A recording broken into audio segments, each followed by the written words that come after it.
Mbukeli sikubingelele sikwamukele indabeni zehora lokuqala emini lezi ndaba nizithulelwe unkosazana wakwaDambuza Maguba nazo ezinohlonze emini nje. Imbangela ukuthi mhlambe ke badlule emhlabeni ukuthi ke isikhotha mhlambe futhi endaweni eyigquma njengale umoya ushintsha noma ngasiphi isikhathi.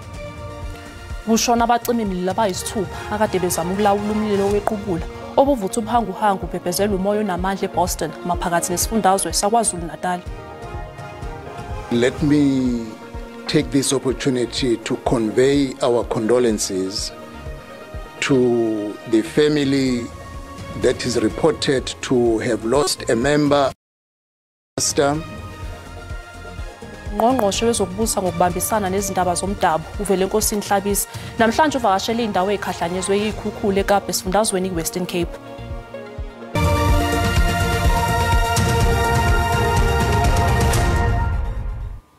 Kushona abacima imililo abayisithupha akade bezama ukulawula umlilo wequbula obuvutha ubuhanguhangu ubhebhezelwa umoya onamandla eBoston maphakathi nesifundazwe saKwaZulu-Natal.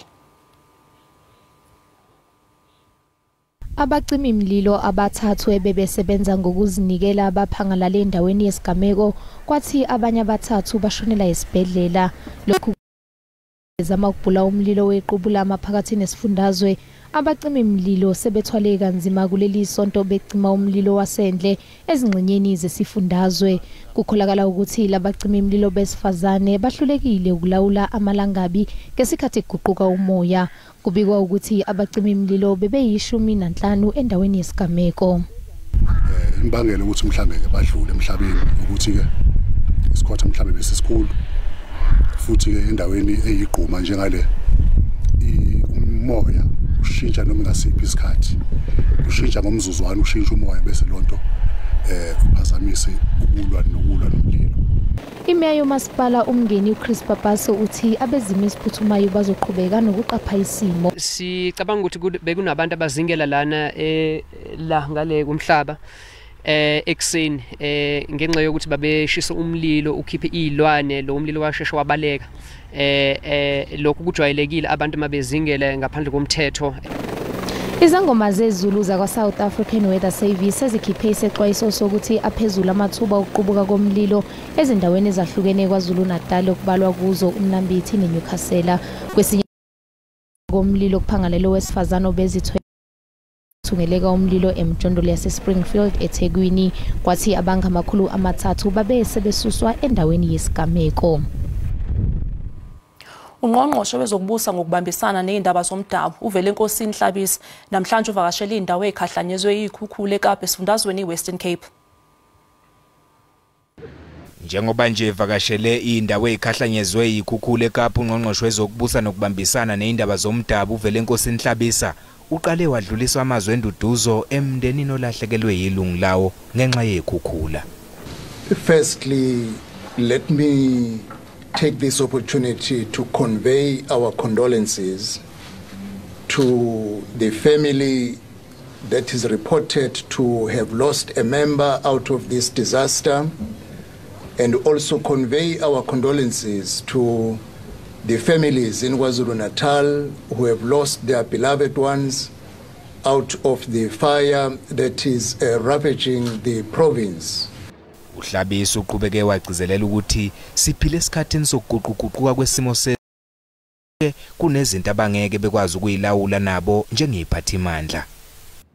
The early signs warning in terms of weather should be taken serious by all of us, and we should respond accordingly when we are being warned that if for no reason stay at home, we should do so. As we have come here again, we will physically go to areas that were affected. One thing that we must do as the government of national is to deal directly with people living in the low-lying areas. Uphethe ngokuthi lokhu kufanele kusho likhulu kubaholi bezombusazwe njengoba kuyinkomba nje ukuthi kufanele kubanjiswane ekunqandeni lezi ingqinamba. Silindo kuhle ngidi eindabeni zeSABC. Umengameli uCyril Ramaphosa ugqamise izinselelo zokuguquguquka kwesimo sezulu ngenkathi ethula inkulumo yosuku njengoba kuqhubeka ingqungquthela yokubhunga ngezixazululo zalenkinga esingethwe komkhulu ePitoli. uRamaphosa uzwakalise ukhathazeka ngenhlekelele zemvelo zakamuva ikakhulukazi ikhukhulu njengoba ishaya kuzwele emphakathini ehlwempu. Ngqutheleni yokuguquguquka kwesimo sezulu ebanjelwe ePitoli, umengameli wezwe uCyril Ramaphosa udwebe isithombe esingesihle ngalenkinga yezemvelo njengoba ethi ayigcini njengokuba nomthelela ongemuhle kwezemvelo kuphela kepha kunameze neminye imikhakha.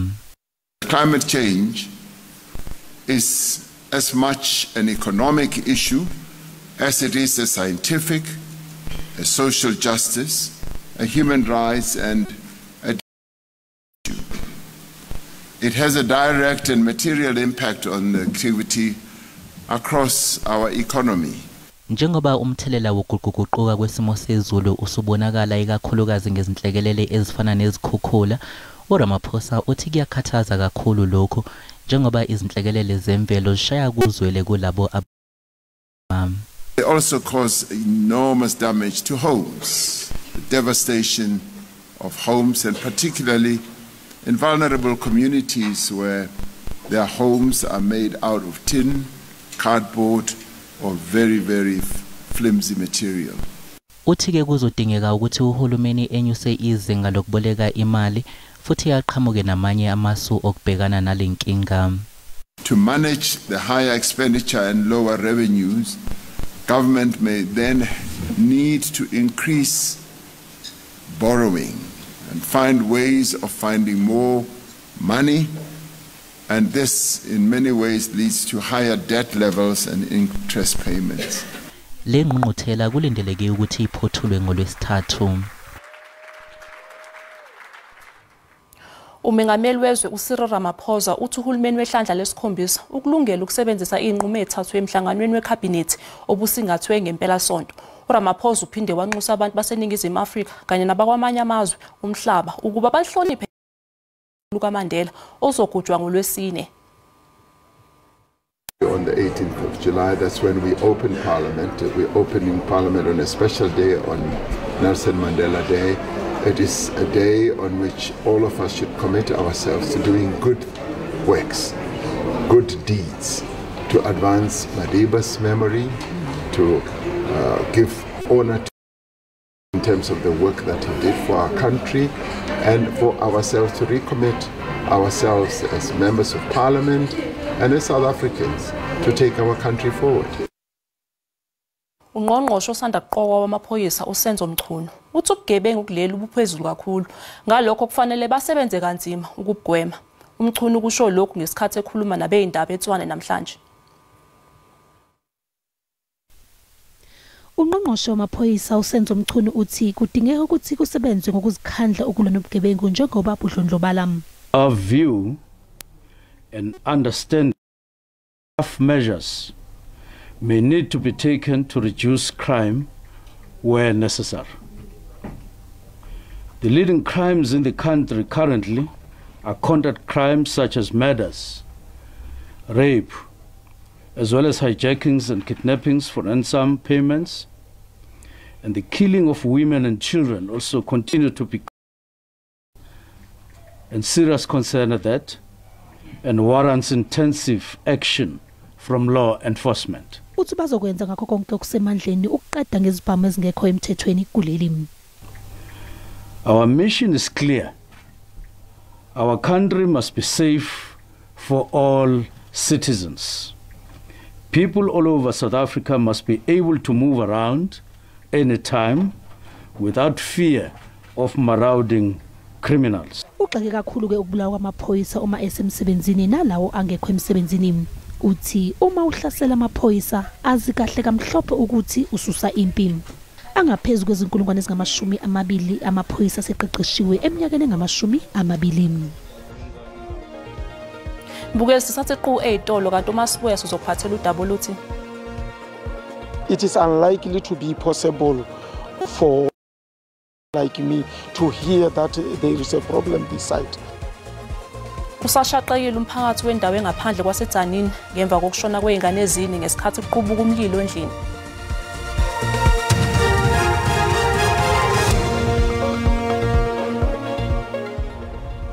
Sikubingelele sikwamukela uma ngabe usanda ngena. Udabeni oluphambili besibika ukuthi kushona abacima imililo abayisithupha kade bezama ukulawula umlilo wequbulo obuvutha uphanguhangu ubhebhezelwe umoya onamandla eBoston maphakathi nesifundazwe saKwaZulu-Natal. Mbukela sikhumbuza ukuthi lezi ndaba zikhona ku YouTube na ku SABC Plus. Ngena kuzo uyicinga amagama athi SABC izindaba na kanjani uzoyithola. Abasolwa abana abasolwa ngokunyamalala kukaJocelyn Smith bavele kafushane ngaphambi kwenkantolo yaseMantshi yaseFredenburg. Intombazanyana eneminyaka eyisithupha ubudala uJocelyn Smith wanyamalala ngesikhathi umama wakhe emshiye endlini nesoka lakhe ngenxa yokuthi wayeya emsebenzini kanti uSmith wayengaphathekile kahle. Sekuphele cishe izinyanga ezinhlanu uSmith anyamalala emjondolo yaseMiddleport eSaldanha Bay kanti kubasolwa abane kubalwa nomama wakhe uKelly Smith liselwe umhlazi 16 kuMandulo kodwa uphenyo luyaqhubeka. Inkantolo ephakeme izobeka usuku lokuqulwa kwecala. Izakhamuzi zendaweni esifundazweni eLimpopo zisakhungathekile kulandela ukudlula emhlabeni kwezingane ezine ngenxa yomlilo. Izelamane ezintathu zishone kanye nomzala wazo ngenkathi umama wazo ubelungiselela ukubuya kwamfowabo obesesikoleni sokusoka. Indlu enegumbi elilodwa isheya ngqongqo ngolwesihlanu ebusuku ngenkathi bekulungiselela ukubuya kwalaba bebeyosoka njengoba bebezobuya ngakusasa. Izelamane ezintathu oneminyaka emithathu oneminyaka eyisikhombisa kanye noneminyaka eyishiyagalolunye ubudala zidlule emhlabeni endaweni yesigameko kanye nomzala wazo oneminyaka eyi-10 ubudala obevakashile. Ngokusho komalume wezingane eshonile yena noma wezingane bebesendlini kama wabo kukhona bayokulanda ngenkathi kwenzeka lokhu bayifice seyishe indlu ngenkathi bebuya. Kafushane uthi sithe masifika lana sakhathela umnyango sabona izingane zisha sabe sesithatha amanzi sazama ukucisha umlilo. Omakhelwane bathi umlilo uqale kabi njengoba uqale kunomsindo obumayelana nokuvalwa kwesikole sokusoka lokho kwenze kwaba nokubambezeleka ekutheni behlenge izingane. On that Friday then each and every family that is expecting and initiate, they don't sleep the whole night until the following morning. Wengamele zokuphepha komphakathi esifundazweni ube ngomunye wabahambelele umndeni ukuyowududuza uthi abakwaZidlodlo balandela umkhondo wembangela yomlilo. What I can say for now, the police are still investigating. We will be waiting for the report of what happened. Yes, the suspect that said uMasipala uthi uzosiza ngendleko zomncwabo. Ungqongqoshe wezobudlelwano namazwe omhlaba uRonald Lamola uthi usekhulumile nomlingani wakhe wase-United Arab Emirates mayelana nezindaba eziphathelene neNingizimu Afrika. Uthi ngesikhathi esawungqongqoshe wezokuhlunyelwa kwezimilo azange ukubuyisa izelamani zakwaGupta kuleli. Lamola ungungqongqoshe omncane kunabo bonke abake bahula umnyango wezobudlelwano namazwe omhlaba kuleli. What many people don't know, justice has got domestic and international aspect, and it's almost 50-50. So I was still representing the country in various platforms related to human rights and issues of extraditions. Uqokwa kwakhe kwenzeke ngesikhathi umhlaba ubhekene nezingqinamba eziningi ezehlukene. We will work with the African continent to operationalize the Africa Free Trade flagship program to ensure that as a country we also reap benefits from that, growing the economy domestically, industrialization in South Africa, also ramping up manufacturing. Ephawula ngokuthula nokuphepha uthi iNingizimu Afrika izoqhubeka nokuba yingxenye yezinhlelo ezigqugquzela ukuthula emhlabeni. We will continue to have a human rights outlook with regards to places like Western Sahara, Palestine, and where the country has been advocating for a just world. We will continue with that, but we will also ensure that the country does reap benefits in terms of our role that we will play in the African continent, economic benefits and also South-to-South cooperation. Kulezi nyanga ezizayo uLamulo usazoqhubeka nokuxoxisana nabanye ozakwakhe ngezinto ezibalekile eNingizimu Afrika. Ezinye izakhamuzi eGauteng sezizwakalise imbono yazo mayelana nebhange lombuso lesifundazwe elihlongozwayo. Lokhu kulandela isimemezelo esenziwe owengamele ezokuthuthukiswa komnotho eGauteng uLebogang Mayile. Uhlele ukubeka eqhulwini ukusungulwa kwaleli bhange solekelela idingo zomnotho wesifundazwe. Umayile wenze izethulo zakhe ngomnotho waseGauteng nokuyisifundazwe esiyisizinda somnotho wakulelizwe. Imikhiqizo yalesifundazwe ingaphezudlwana kuka 2.4 trillion amarandi nocishe kube u34% wemikhiqizo yezwe lonke. Nokho ukuntuleka kwemisebenzi kusayingqinamba enkulu kulesifundazwe. Gauteng's unemployment rate at 33.7% is higher than the national average. Based on its working age population, 4 out of 10 or 40% people entering the labor force in South Africa are in Gauteng. We have sisters here and brothers who are still looking for jobs, and we, us who are working, we have to be there for them economically, and everything is rising. I did economics and finance from Garankuwa. I'm not working, but I have a diploma and a BTech, but it doesn't help me for anything. Ukuguqula lokhu uMayile uthi ibhange lombuso lesifundazwe elisebenzisana nezinkampani ezizimele lingase libe impendulo. Uthi lokhu notho wasemalokishini. One of the key objectives of this bank will be investing in projects characterized by low private sector investment and high social returns. The number of micro and informal businesses in South Africa is around 3.3 million, with more than half of these being in Gauteng. Almost 20% of the country's total employment is through the township economy. Umayile uphinde watshela izakhamuzi kulesifundazwe ukuthi kuzolandelwa umthetho ngaso sonke isikhathi uma ngenelelwa komasipala abangekho ngaphansi kwe-ANC bathwele kanzima. Umengameli waseMelika uJoe Biden usechaza isigameko lapho umlisa ezama ukusoconga wabe ngumengameli waseMelika uDonald Trump njengento engahambisani neze nokumelwe yiMelika. Umengameli usho lamazwi ngemva kokuhlangana nethimba lakhe lezokuphepha likazwelonke eWhite House. Denoveza ukuthi iFBI iyona eyayihola uphenyo nokuthi kwakusazodingeka isiqinisekiso sembangela yalokuhlasela. Unxuse abantu kuba bangenzi iziphakamiso zezinsolo mayelana nomdubuli. Umongameli uthe ubeloko eqotho eqondiseni kwakhe iSecret Service ukuthi inikeze imbangi yakhe iRepublican zonke izinsiza nezinyathelo zokuvikela uqinisekisa ukuphepha kwakhe okuqhubekayo njengoba uphenyo ngesigameko luqhubeka. Isikhathi lapho kusuka khona umsindo emcimbini kaTrump ukukhankasela ukhetho. uTrump ubonakale ebamba indlebe yakhe ebigqaze igazi eshona phansi kube sekuphuthuma abaqaphi bakhe nabazame ukumvikela. uBiden uthe isigameko esifana nalesi asinanda. There is no place in America for this kind of violence or any violence for that matter. An assassination attempt is contrary to everything we stand for as a nation, everything. Liyaqhubeka uphenyo ngokuthi ingabe ezokuphepha zika Trump bezingaqinisiwe ngokufanele. On site with its other state and local partners will secure that crime scene. An investigation will take place. That investigation will be handed over to the FBI. Abezomthetho badalule ukuthi umlisa uzame ukudubula uTrump uThomas Matthew Crooks oneminyaka engama-20.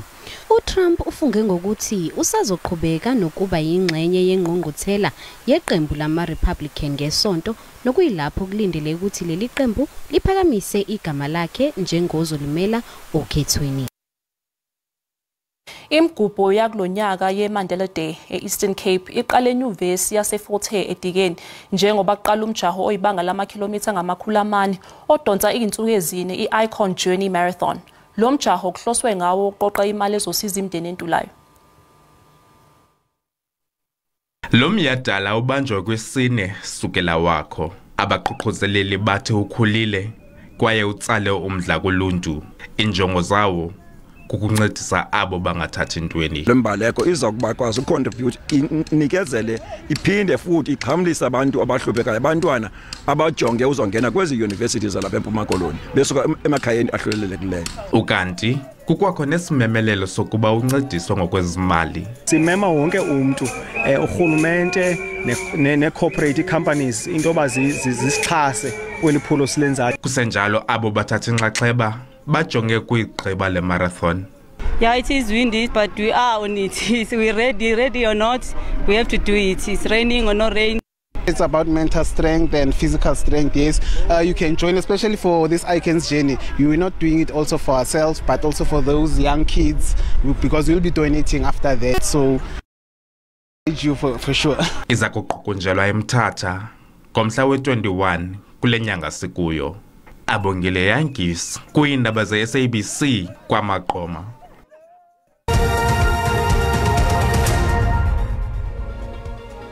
Lusephansi uhwebo lwerandi emakethe namhlanje. Ibiza u-18.16 edoleni laseMelika, 57 cents kupondo, kanti lingu-19.82 ku-euro. Ipula laseBotswana libiza u-1.35. Isephansi inkomba yezabelo i-JSE. Igolide libiza $2,414 i-ounce. Iplatinum yona ibiza $1,000 i-ounce. Woyela ongahluziwe ubiza $85.08 umphongolo. Mbukela umhlahlo wesimo sezulu uyalandela emva kwekhefu.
Bukela sibeka lapha indaba zehora lokuqala emini. Siyabuya futhi ngehora lesikhombisa. Umusa wenkosi ube nani nonke.